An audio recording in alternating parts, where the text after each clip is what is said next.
Welcome back, dear viewers, with our first guest of the evening. He's an English teacher and also culture and researcher and blogger. He's Mr. Nawaf Almahdi. Mr. Nawaf, welcome back to Hello Kuwait. Thank you, Mohammed. It's a pleasure to be back here. The pleasure is ours. So, a lot of people they're wondering, especially at the end of the summer season, and people are back from traveling, and you saw back like a month ago, the airport was crowded because of people departing and coming back to Kuwait. So there's a lot of benefits of traveling, and one of the main benefits is to know other cultures and also their languages. So how does traveling benefit that point of language learning? Of course. So learning languages can enhance brain cognition. It can also enhance your cultural views of the world. That's one of the things I highly admire about languages. So since I'm a bilingual teacher, I teach English as my main subject. I do recommend that my students invest into not only learning English and their own mother tongue, but investing into learning other languages, because it will make them appear more knowledgeable and culturally open to other countries. Definitely. How can people learn languages before traveling? You see sometimes people who are coming to Kuwait either at work or visiting, they tell you sometimes when you see them at the market or they work with you somewhere, they tell you some few Arabic words. Of course, they maybe want to search for the Arabic language and sometimes the Kuwaiti accent, so they get this small background about our language and our accent. So how can people learn languages before traveling? Is it easy, hard? Do they need to learn also languages before traveling? Yeah, of course. So when we see expats in Kuwait, when they learn Arabic, specifically in the Kuwaiti dialect, there's a method in the applied linguistics called the audio-lingual method, or the GI method. This technique was used by the US Army back in World War II, where they would bring a PhD linguist and a native speaker of the target language, and then they would practice it with American soldiers into learning the language through phrases, expressions, and functional language. So we can do the same by not only focusing just on grammar, but focusing on expressions that are used for both formal and informal settings, in addition to learning the customs of the culture and the customs and culture of the country that you want to visit. So for example, if in Kuwait we have traditions and customs and phrases that we use for specific situations. For example, we have phrases that we say during Eid or during funerals, for example. During Ramadan. Yeah, even during Ramadan. So other countries have the same phrases, but in a different language, and even the way when they say it as well. Exactly. So basically, before we plan any trip, let's divide it to two sections. The most common, especially during the summer, since we finished the summer season, it's the end of the summer season. Mostly people in Duania, they discuss going to somewhere, group of friends, and they travel. Or it's like parents or couples, they plan to travel, either just them or their children with them. And then when they come back, they feel like I took my family with me to traveling, only to a different place, or I took my Duania with me to different place. But we didn't learn anything because we were distracted on things that are not the main attractions or the basic of the culture there. Maybe they will get distracted by shopping or any other things that's related to something that might be finished, like for example shopping or restaurants. So how does traveling open minds? Let's the best benefit of traveling. Let's discuss the best benefit of traveling. Of course, Mohammed. So to answer your question, normally us and many people enjoy shopping, but it's very much important to do research about the country that you want to visit. Exactly. Yeah, by studying what to do and what is prohibited in doing behavior-wise, and what phrases and words not to say as well. So the first thing you need to do is look up through YouTube, books, and you can even ask a native of said country. Let's say, for example, you want to go to the UK or England. Okay, you want to go to the UK. So you would rather talk to a UK native, an English native, and tell them and ask them, what's the best place to go, for example, to view landmarks, historical sites, even sometimes to places where it could be well known for a specific event.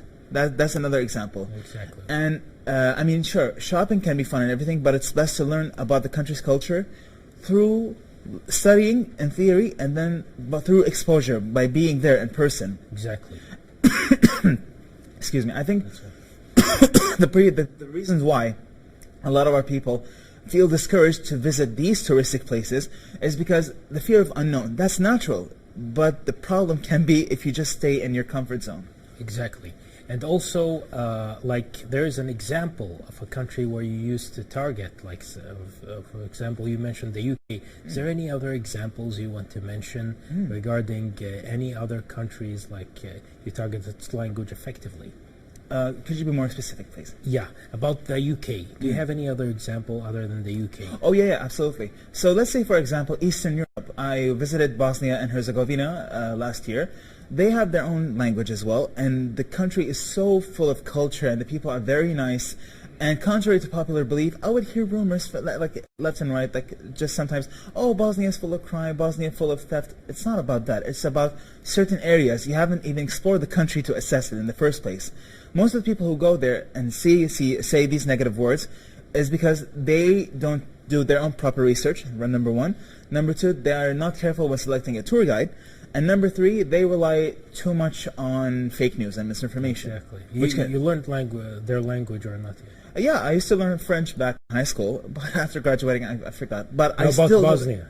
Oh yeah, Bosnia. I mean, I learned some of the words, but after returning to Kuwait, I forgot because, unfortunately, there's not enough practice. This can be applied to other foreign languages that we study in school. Exactly. So what about like teachers, like your colleagues? Of course, you go back from summer break and still like we're welcoming the students back. And some people, they talk, where did they travel? Either they visit their families or they travel somewhere new or somewhere they like and they got used to. So do you think teachers should travel more often? Is it an experience they should enhance their skills and abilities to teach and share their experiences with their students and their colleagues? Absolutely, yeah. So the most common field that I see teachers travel more often would be language teachers, specifically English teachers.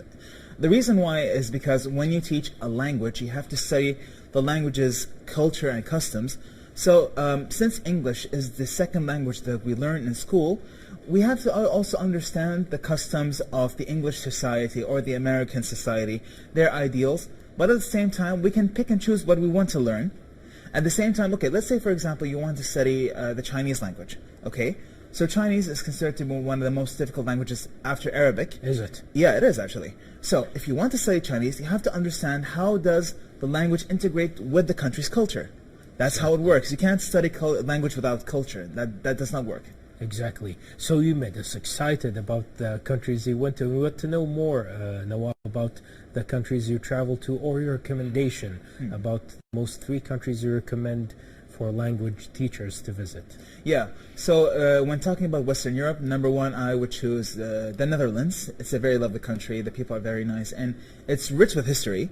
When it comes to, for number 2, when it comes to Asia, I would recommend Malaysia.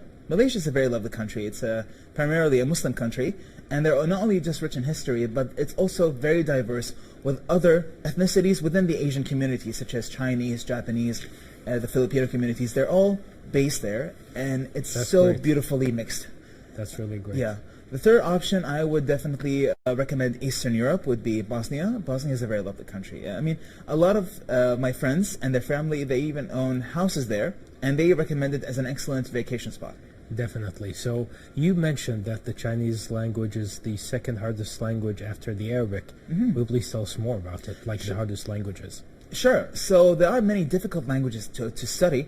So among them being Arabic, Chinese, Finnish. When I say Finnish, from Finland. Yeah, Finland's main language, Finnish. Chinese has 1,000 characters, and there are 2 dialects. You have Cantonese and Mandarin.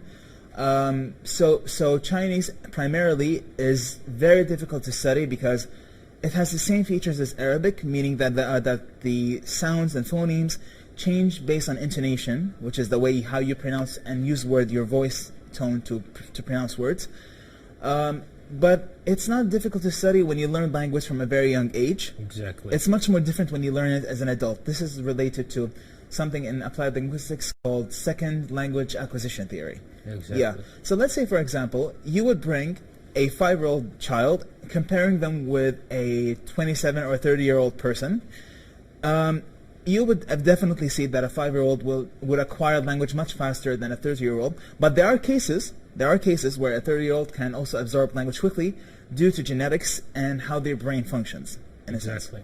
Exactly. So now we're stuck between the language and visiting new countries and knowing other cultures. A lot of people, especially our viewers, are wondering now, Nawaf, about visiting a country and learning its language. Some people, they like to learn a new language online without visiting the country and having the exploration of its culture. So is there any difference, like when can you learn a foreign language without learning its culture?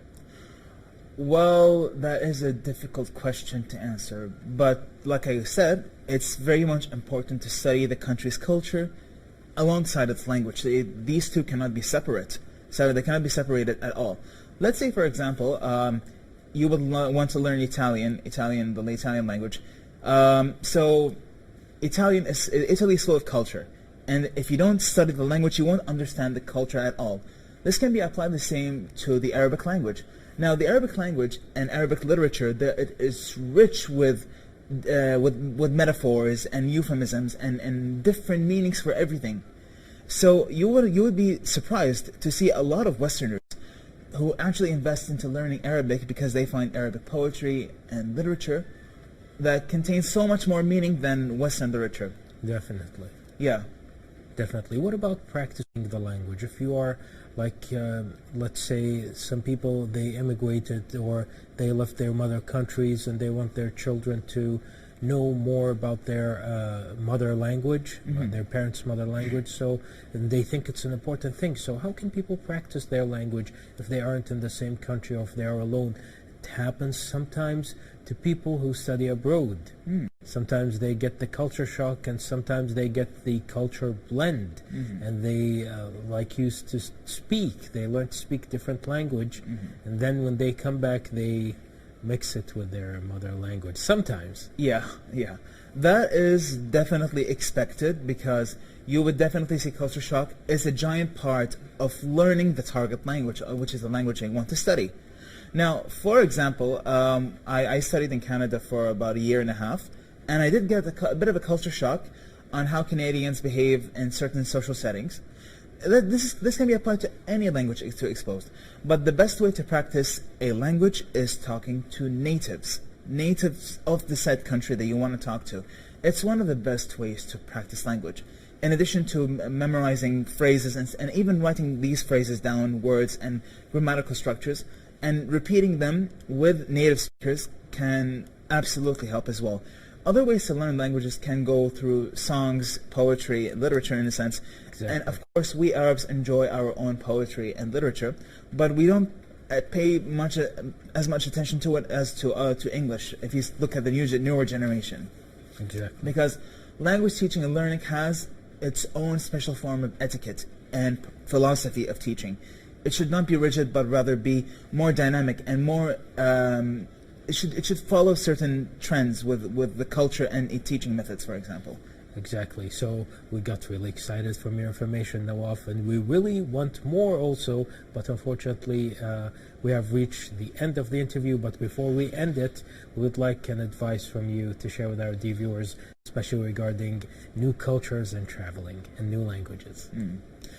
Well, some of the advice I can offer for people who wish to learn new languages: do not feel scared. Always try to throw yourself into the tide pool and just try to embrace the language slowly. I mean, this is the point of learning. It's all about finishing things on your own pace. There should not be a race to learn something in time, because honing and acquiring a new skill takes time. It's the same way when you forge a sword as a blacksmith. Oh, that's really a great example. Thank you so much, Noah, for being this evening with us on Kuwait. We wish you the best of luck with the new school year and also with your new trip coming soon. Thank you very much. Thank you. I appreciate it.